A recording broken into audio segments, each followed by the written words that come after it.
Expanding Global Mobility Frontiers, a conversation with Jia Junaid of Lexaltico LLP. That is our topic for today. Welcome to the Lawyers and Mediators International Show and Podcast, where we discuss law and conflict resolution topics to educate both professionals and everyday people. Catch regular episodes on YouTube and anywhere you get your podcasts.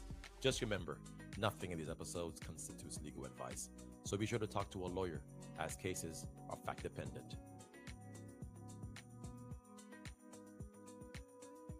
Hey everyone, this is Mac Pillowy. Welcome back to the LMIpodcast.com, Lawyers Mediators International. All right, guys. So we're back with Thomas Giglione and attorney Jia Junaid of Lexaltico LLP. And we're in Toronto where we're doing this series, LMI Podcast on the Road. And so, Jia Junaid, how are you doing today?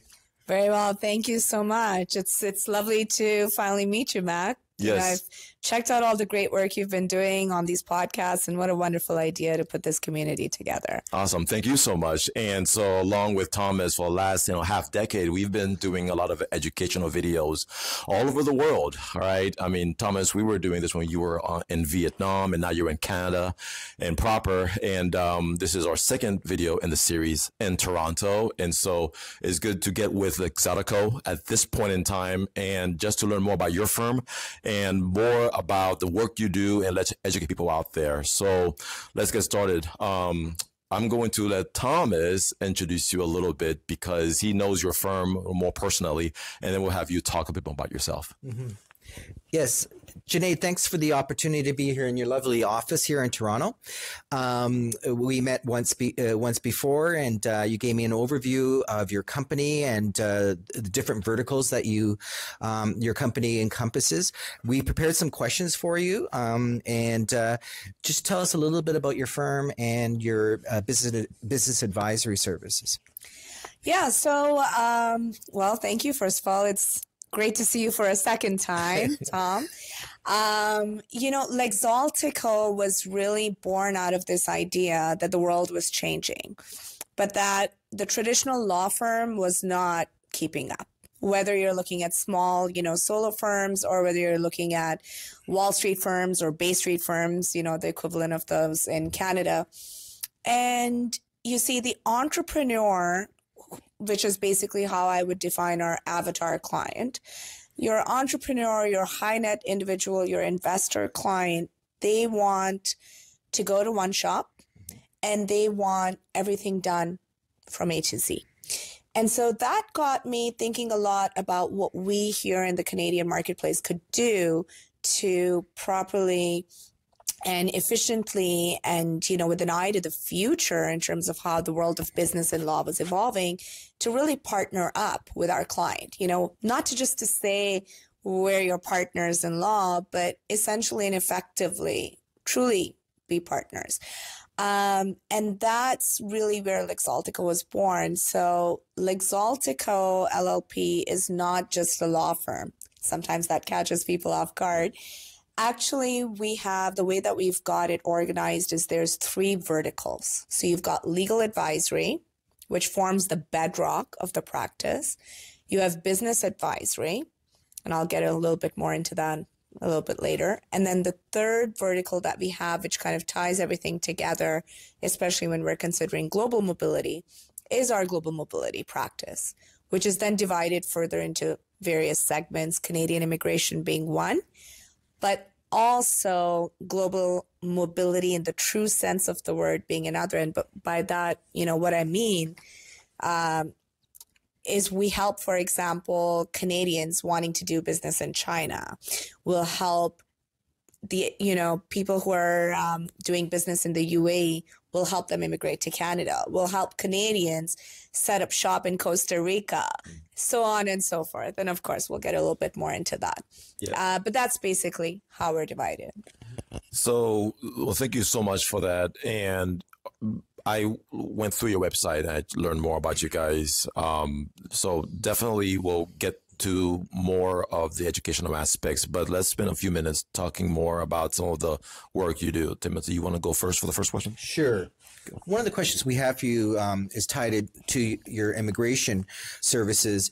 The number one legal pitfall that people overlook when trying to immigrate or invest abroad, and how can your firm mitigate that from happening? It's a great question, and it comes at a very right time because I'll give you a real life example.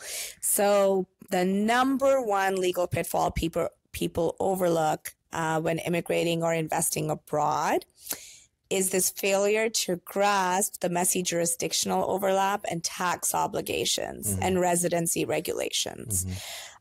Many people assume that just relocating themselves or their wealth across the border or across the oceans to, like, you know, a new location, it's simple. It's as simple as opening a bank account and moving their wealth over, or you know, purchasing real estate and relocating.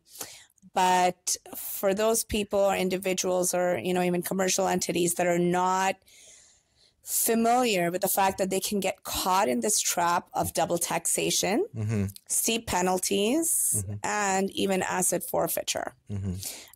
This often boils down to like a lack of foresight, right? We've all been dazzled by the allure of traveling to a new destination. So it's the same with these individuals and, you know, sometimes small enterprises. They're dazzled by this allure of relocating. They think that they can skip, you know, critical details about their home country's tax authority, or they're simply not aware of how the immigration office will interpret their move in their destination country.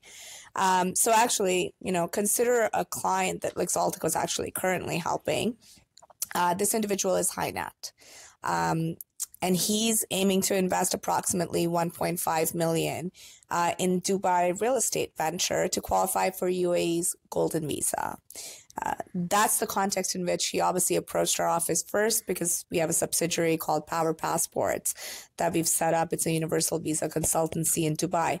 So he reached out to us. He said, oh, you know, I want to get this golden visa, help me out. But once we actually got down to it and understood his portfolio and the size of his Canadian investments and what he was looking to do in Dubai, you know, we realized that he didn't know there was this thing called the departure tax.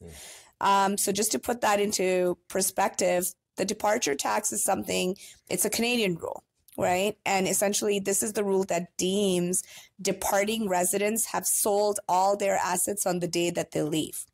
And it basically taxes their unrealized capital gains here in Canada, because he was going to go and he's not really coming back, at least for the foreseeable future. So without proper tax planning, his Canadian investment portfolios would have triggered a $300,000 tax bill. Wow. So that's going to, you know, it would have eroded any financial upside to obviously the Dubai strategy, which was ultimately to save on taxes. And I think that's where I think it's a good demonstration of how we're positioned to help, because this is, you know, where Lexaltico's multidisciplinary approach came in. So what we did is we blended the legal advisory, the business advisory, and global mobility teams all under one roof, you know, communicating. Like the tax lawyers sat down and said, okay, let's call him John Doe.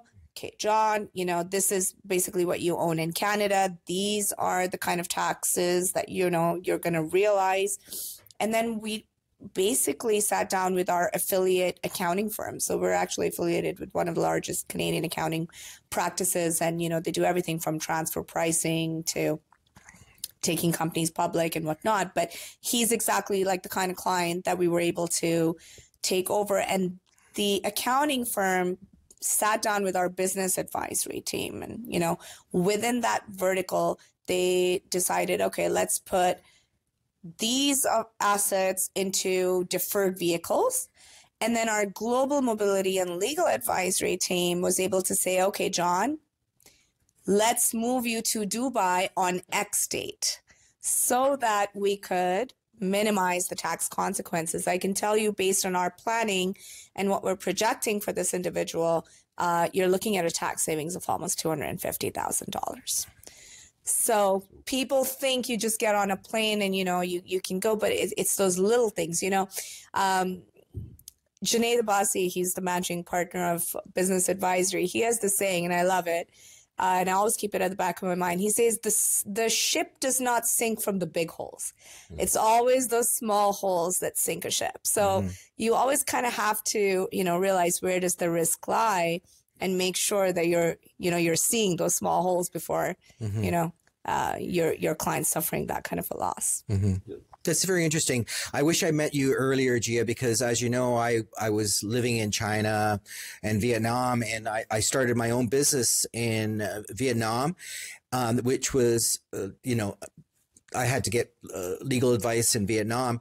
But when I came back 2 years ago to Canada, I discovered that I owed 25% Canadian tax because Canada and Vietnam doesn't have a tax treaty.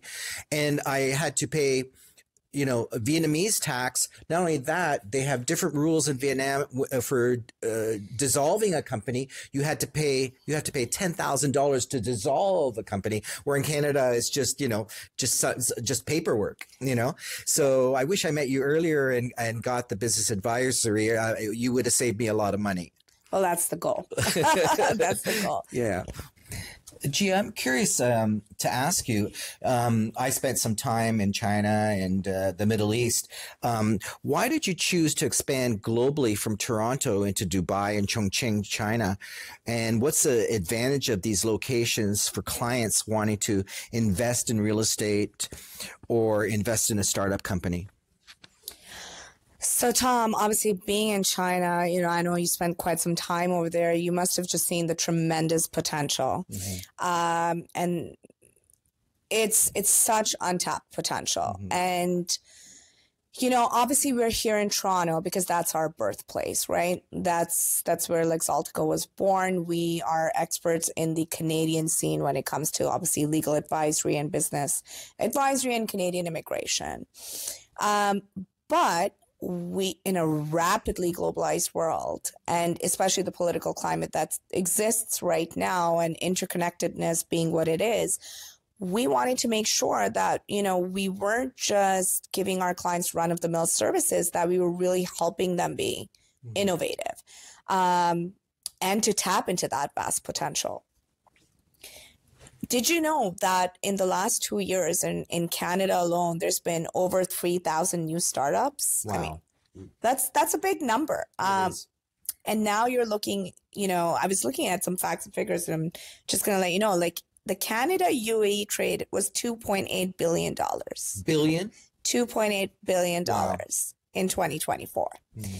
And now we go to Chongqing, which is, it's a city in China, but it's got a population of 32 million people. Almost the population of Canada. Wow. In one large city. Wow. And 6% GDP growth. Wow. It's a manufacturing gold mine. So what we've done is, first of all, in Dubai, we started Power Passports, which is our subsidiary. So it's a Lexaltico-owned company. And then in Chongqing, we actually set up a joint legal venture with a large law firm who really, the reason they approached us was because of our multidisciplinary platform, because they didn't want to deal, with multiple professionals and assist, their clients in terms of setting up foot here or gain traction here. So our local law firm partnership taps into $15 billion of foreign real estate market and 1.5 billion Canada trade. Wow. Those numbers, speak for themselves. We can't ignore that. So our goal there basically is, in terms of setting up partnerships or strategic partnerships in the way that we have, is we want to link, it links basically Toronto to Chinese firms. It links Chinese investors to Toronto's tech scene. While Chongqing opens up, the Chinese market, China's interior, really, to Canadians who want to do business in China and to people in the Middle East who want to do business in China. So it positions them right there in China's supply chain. Wow. Wonderful. That's a great opportunity. Yeah. So you deal with a lot of what we would call elite investors, right? People with their high net worth or who are wanting to bring money in or take money out. So what's one surprising trait that all elite investors what they have in common, and how does your company cater, to those type of investors? That's a fantastic question, and it's one that I've pondered myself on many, many times, and I've really come to one conclusion. It boils down to emotional discipline. And what I mean by that is these are not the individuals who are panicking every time the market swings. They're mastering their impulses when navigating complex systems, regulations, and high-stake decisions. They don't panic over volatility. They're not rushing into flashy opportunities. They stay cool-headed. They're filtering out the noise. They have this ability to focus on long-term moves, like leveraging tax strategies, securing residencies, or timing geopolitical shifts with unshakable composure. Got it. And so just like a side question, you enjoy working, with these kind of individuals?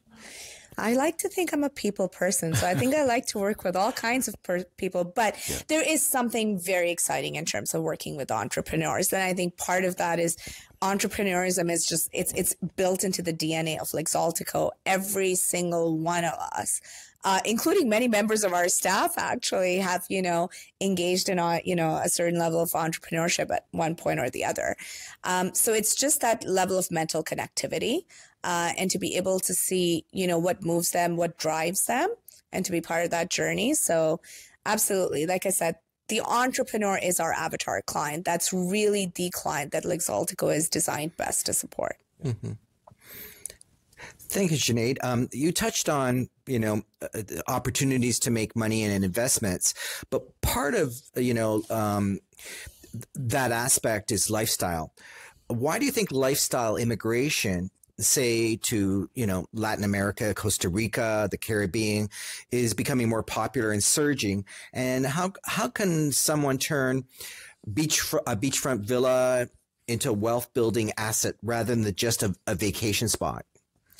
Yeah, that's a great question. I'm eyeing a villa in Costa Rica for my own retirement.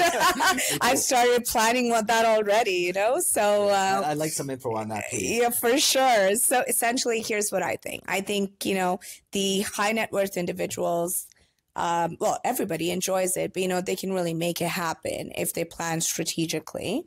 But, we're also looking at remote working professionals, right? That's a whole other topic that we won't get into today, but you're kind of seeing people operate in this kind of nomadic manner. But essentially, I think the high net individuals, what they crave above all else is this blend of freedom, stability, and a reset from the chaos of life, the chaos of urban life, and just like the geopolitical stress. They kind of want a playground where they can make money, they can live, where they're safe, where they have a business future. Right? It's not just for retirement. Actually, you'd be surprised with our Costa Rica team. You would think that it's all the, people in their 50s and 60s flocking over. Not true. You've got lots of young entrepreneurs who are seeing the potential there. So just last year, Costa Rica enjoyed a 15% uptake in its expat population. You combine that with the fact that you put down $150K and you've got a pathway to residency.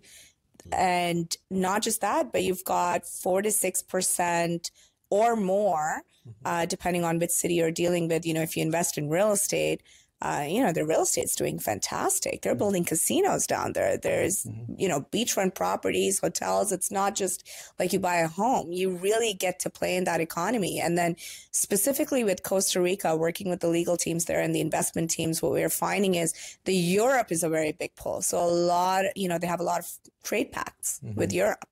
So you've got visa-free travel. You've got a great return on your investment. You've got the sand, the surf, the Pura Vida lifestyle, as they call it, and you're making great coins. So why not Costa Rica, right? And you've got access to a lot of European markets. Wow. Mac and I are looking forward to interviewing in future podcasts in Costa Rica. Oh, I'd love that. Count me in. Yes. So as you know, we had a recent election in the U.S. Okay, and we have yes. So yeah. I mean, President Trump's election has obviously had ripple effects all across the world, including Canada. And so this next question is, who is this new U.S. investment visa that Trump recently announced really for? And why would someone choose it over existing passport citizenship golden visa programs, that are available in other countries? And how would it protect a foreign company from the effects of the new U.S. tariffs? Ooh, that's a lot of analysis to unpack there. Okay, so let's break that down into bite-sized pieces. It seems that President Trump wants to roll out the carpet for the uber wealthy, right? It's basically a cash for access. The $5 million, I'm assuming you're referring to $5 million gold. The gold card. The gold card that I personally first heard about in the congressional address. Being a Canadian lawyer, although obviously, we deal with people wanting to move to the U.S. and we get lots of those inquiries, and especially through power passports in Dubai, I know the U.S. is always going to be a market that pulls.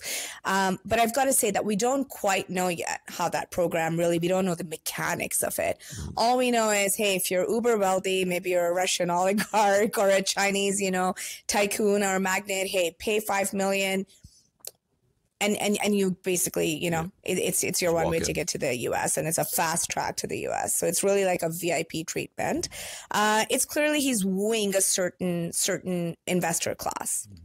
Hard to say whether, it's just kind of like a kind of souped up version of the EB5. I know that in terms of what we were following in the immigration in the U.S., the EB5, it seemed like it was riddled with quite a bit of fraudulent activity.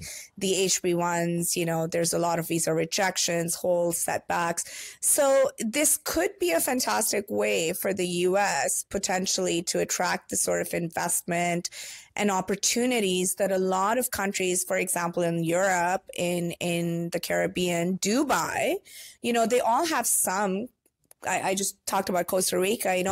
All of them have some sort of citizenship by investment or residency by investment programs. Of course, as of today's date, March 17, 2025, I can say that the $5 million gold card is probably the most expensive citizenship by investment program. But let's see. The world is watching, so let's see, how this pans out. When I first heard of the Trump gold card, I just envisioned it looks like a American Express card with Trump's portrait on it. It's very Trump, that's for sure. Yeah. So I was wondering, did Dubai's golden visa spark Trump's gold card revolution, or is it just another glitzy chapter in the global race for wealthy migrants? Yeah, so, obviously because we deal quite a bit in that Dubai scene, that's exactly, we joked, we said, oh, it looks like the Trump towers that he's been branding all over the UAE. Clearly that's in his sort of, orbit as he's coming up with this. But, there's definitely some major differences. So first of all, the Dubai, golden visa, it's a renewable, right? It's way less of an investment. You're looking at about 2 million AED, which is give or take about $550K in, US currency. So it's a lot cheaper. But one big differentiator there is it's a 5 to 10 year renewable living, like a residency visa. There's no citizenship. There's no citizenship at the end of it. Whereas obviously the pull here, the big carrot, the big gold carrot that's dangling before, a certain kind of individual is U.S. citizenship. And, say what you will about the U.S. The fact is that the U.S. passport remains one of the most powerful passports in the world. So that I think that's the big pull factor there. It's interesting, though, how it's going to work out in terms of the tariffs. Right. But I think that for those with deep pockets, there's a work around it. So you consider the 60% tariffs on China, but a wealthy Chinese individual who's able to pay this money and set up, let's say, their company as a U.S. entity. And, now they're importing widgets, but they're not importing widgets as a Chinese company, but as a local company. Are they still going to be impacted by tariffs? Yes, they will. But I think that the revenue, what is it, 22, 26, after you have fact checked me on that one. But, you're looking at a huge multi-trillion-dollar economy Oh, right? I wouldn't be able to fact check you now on this one. But if there's any issues that we need to address post video, we can definitely put it in the show notes, and you're more than welcome to educate the public that way. All right. So, do you think? Well, let's turn now to your own, politics in your own country. Not getting too political, but every election has consequences, and it's going to obviously impact what immigration looks like for the rest of the world and to Canada.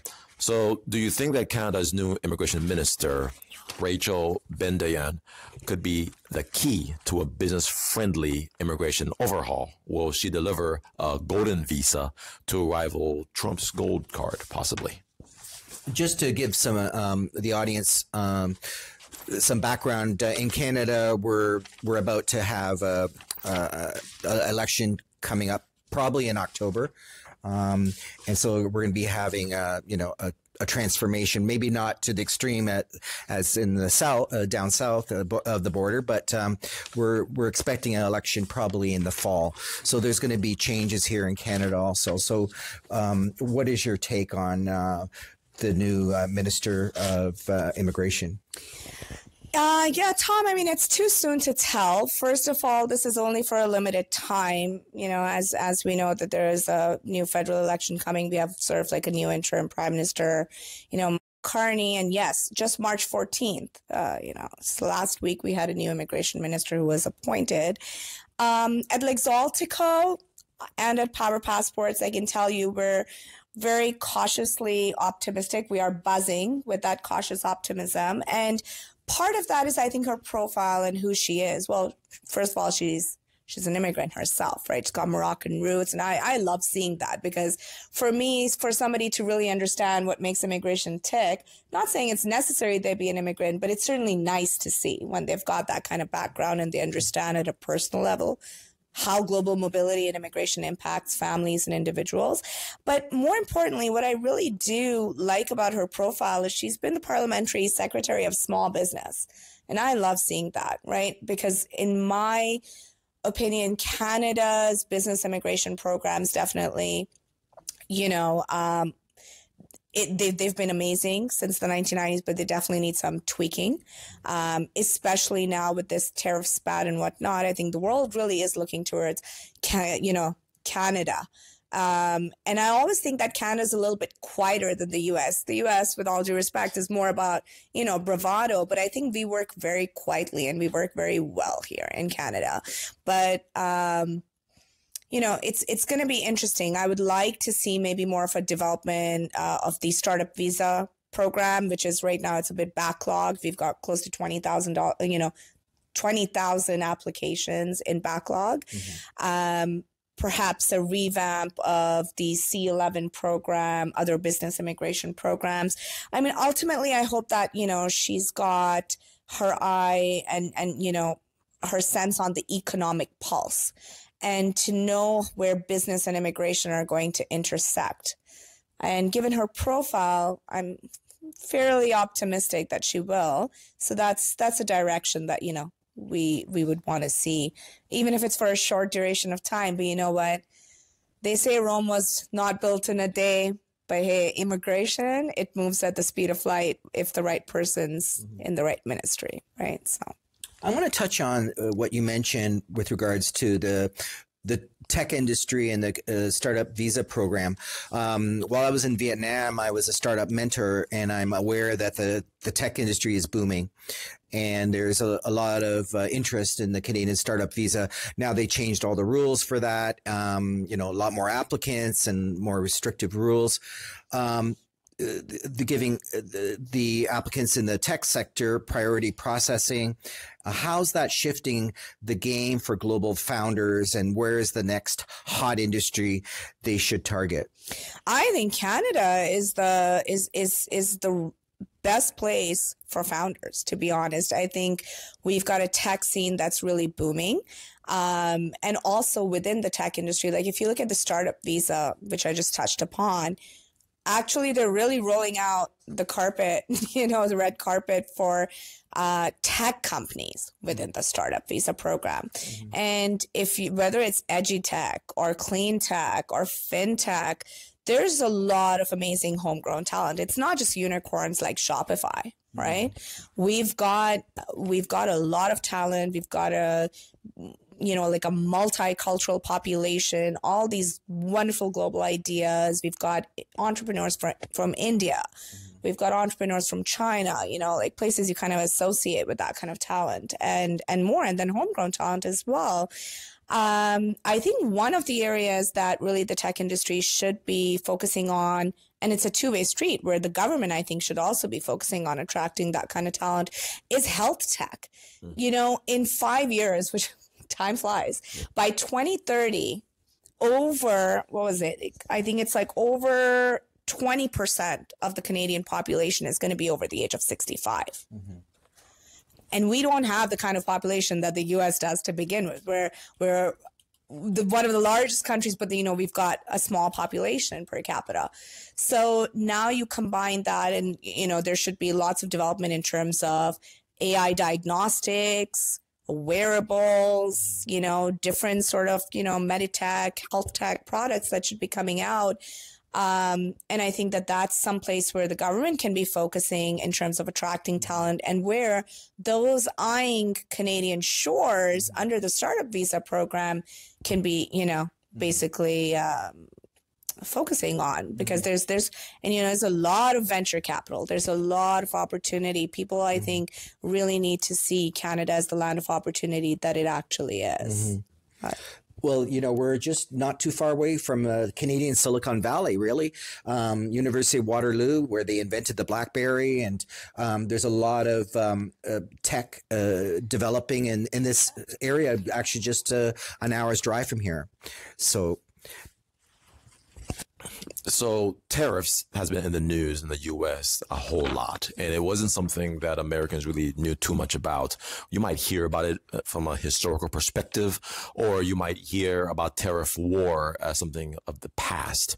Okay, but most recently, ever since Donald Trump got reelected, there's been a lot of talk about tariff wars, where the U.S. is imposing them on other countries, and other countries are, not surprisingly, returning the favor. So with the Canada-U.S. tariff war now raging, 25% duties from the U.S. side, $30 billion in Canada's counterpunch. Now, what's still luring Canadians south and Americans north in droves? And despite all this chaos, what are your thoughts? Yeah, it's really interesting. I think really to unpack that, we need to understand what makes people tick and what makes people move. Despite whatever may be going on in the geopolitical scene, we have to understand mobility and understand what really, what causes people to say, hey, heard not so many great things might be going on there, but what makes it the right move for me? So ultimately, it's about economic stability, opportunity. Where there's chaos, some see opportunity. Yeah. And then, that might still be there. And then kind of what I like to think about, just culture and values. Some Canadians love the culture that's going on in the States right now. They're Trump fans, right? And they're seeing this as a better fit for them. And vice versa. You're seeing a lot of Americans say, oh my goodness, where am I living? What century are we in? And my neighbor is up north. That's where I want to be. So there's a lot of that kind of interplay as well. Hard cash, but then also culture. It's kind of like, which one do you choose? And it's wild, it keeps moving. Like just in the last 2 weeks, we've had dozens of calls from Americans saying, hey, I want to immigrate to Canada. Where do I fit in? How can you help me?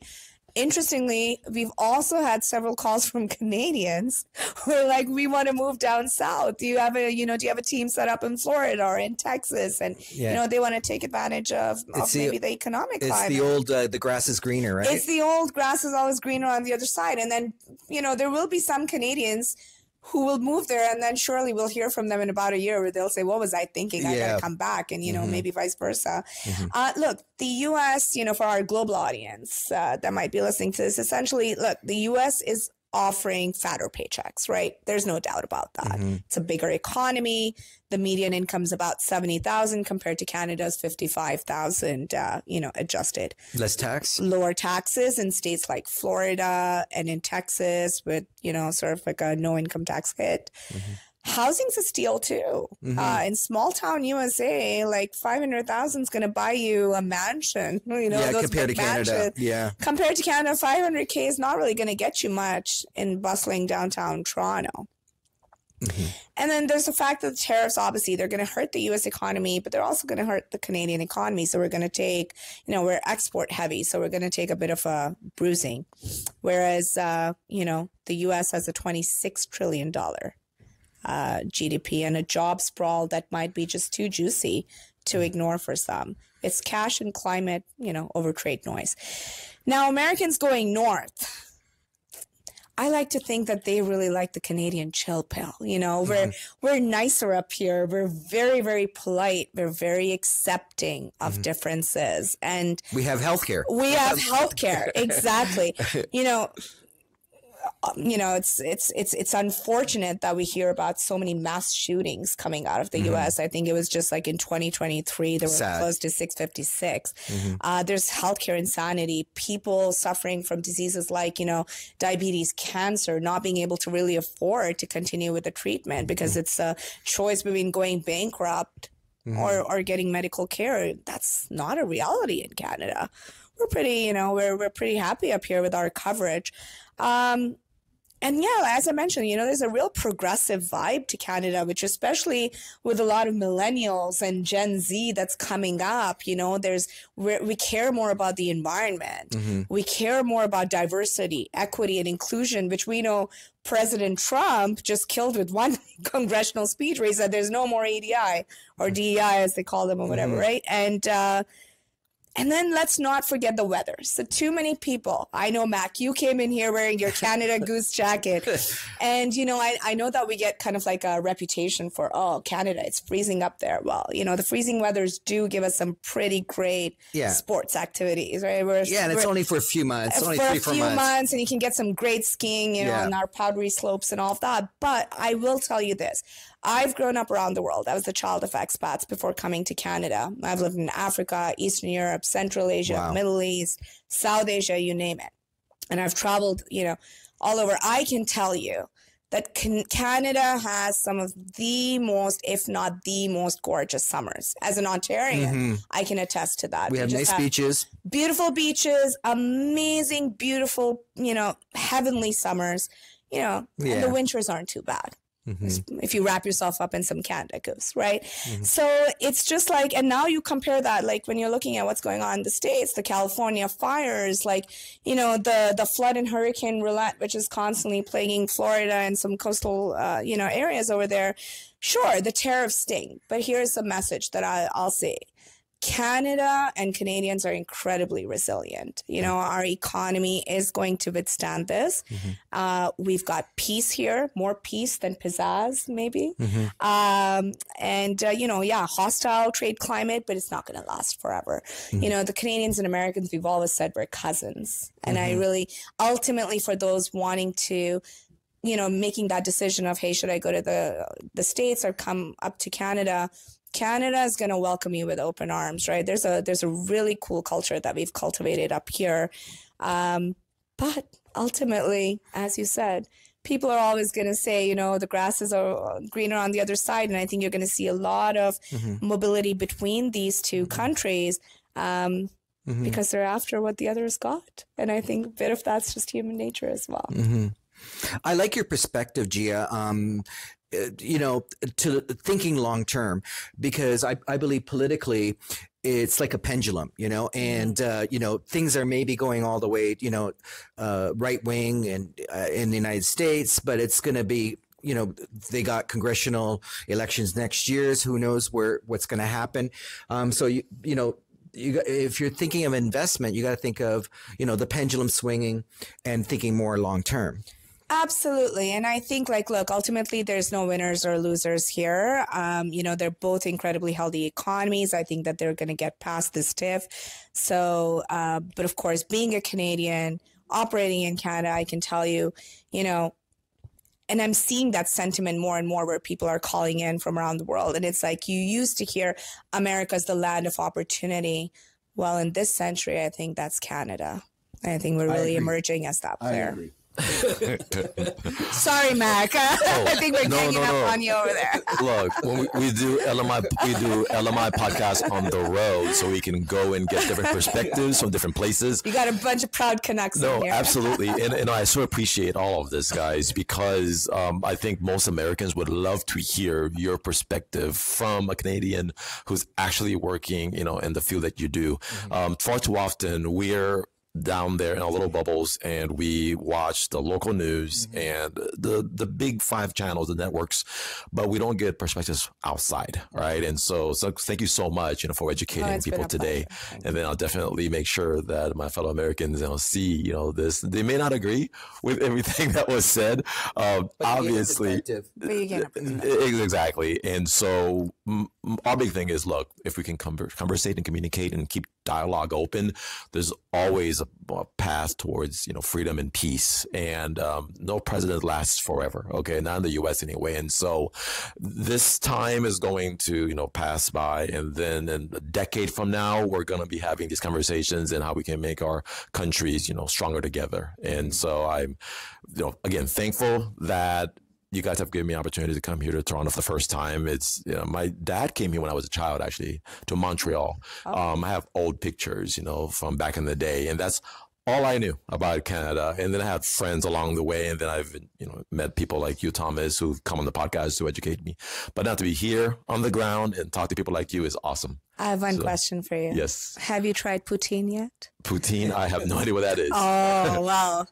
You're in for a treat. Yeah, today's St. Patrick's Day, and so we're going to an Irish pub, and we'll introduce some Canadian food, poutine. Everybody asks me when I ever travel abroad, what is Canadian food? And it's a small segment of the culinary delights. And we make some wonderful IPAs right out of Hamilton. We have amazing wines. So in the theme of St. Patty's, and you got to try that poutine and some Angus beef, like a good. We'll immerse Mac into all that culinary Canadian delights tonight. Yes. Awesome. All right. So before we wrap up, let people know how they can get a hold of you in case they want to follow you and connect with you and maybe even hire you for services.